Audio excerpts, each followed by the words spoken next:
कृष्णा भक्तों, अभी गुप्त नवरात्रि चल रही है। आज गुप्त नवरात्रि के तीसरे दिन माँ त्रिपुर सुंदरी की पूजा की जाती है। वर्ष में 4 नवरात्रे आते हैं, 2 गुप्त नवरात्रे और 2 प्राकट्य नवरात्रे।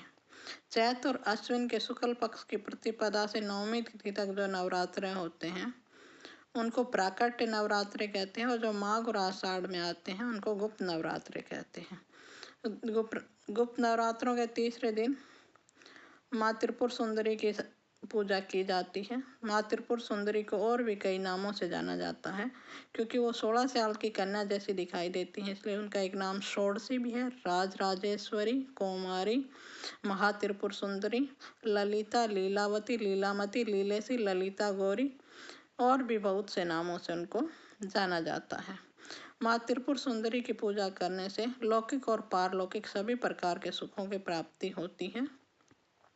माँ त्रिपुर सुंदरी की साधना सिर्फ तंत्र साधना के लिए नहीं की जाती, सुंदर रूप प्राप्त करने के लिए भी की जाती है।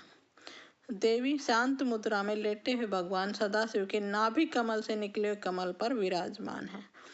देवी चतुर्भुजी हैं।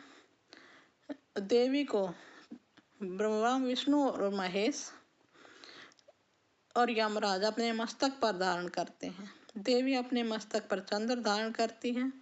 जो भी देवी की आराधना करते हैं उनकी सब भक्तों की मनोकामना पूरी करती है, विपत्ति दूर करती है और अभय होने का वरदान देती है। देवी की आराधना से आत्मिक बल, यश और कृति की प्राप्ति होती है। पौराणिक कथा के अनुसार देवी की उत्पत्ति भगवान शिव के जब सती के वियोग में वो सिर्फ ध्यान में ही मगन रह रहे थे तो सृष्टि के कार्यों में बाधा उत्पन्न होने लगी। तो उनके ध्यान को हटाने के लिए सभी देवों ने प्रार्थना की कामदेव और उनकी पत्नी रति से। जब कामदेव और उनकी पत्नी रति उनके ध्यान में बाधा उत्पन्न करने के लिए गए तो आंखें खोलने पर भगवान शिव ने कामदेव को भस्म कर दिया। तब रति के अनुरोध पर भगवान शिव ने कामदेव को द्वापर युग में कृष्ण के पुत्र के रूप में जन्म लेने का वरदान दिया और यह भी कहा कि तारकासुर की मृत्यु शिव के पुत्र से होगी। कामदेव की भस्म से मूर्ति एक उनके गण ने मूर्ति बनाई और भगवान से कहा कि हे प्रभु, इसको जान डाल दो। तो उसका नाम भांड रखा गया। भांड तमोगुण संपन्न था और वो तीनों लोकों में उत्पात कर रहा था। भांडासुर ने अपना एक अलग ही स्वर्ग बनाया और वो स्वर्गलोक पर आक्रमण भी किया उसने।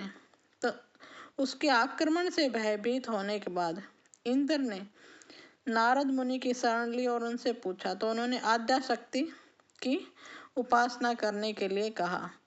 जब इंद्र ने आद्या शक्ति की उपासना की तो देवी त्रिपुर सुंदरी रूप में प्रकट होकर भांडासुर का वध किया।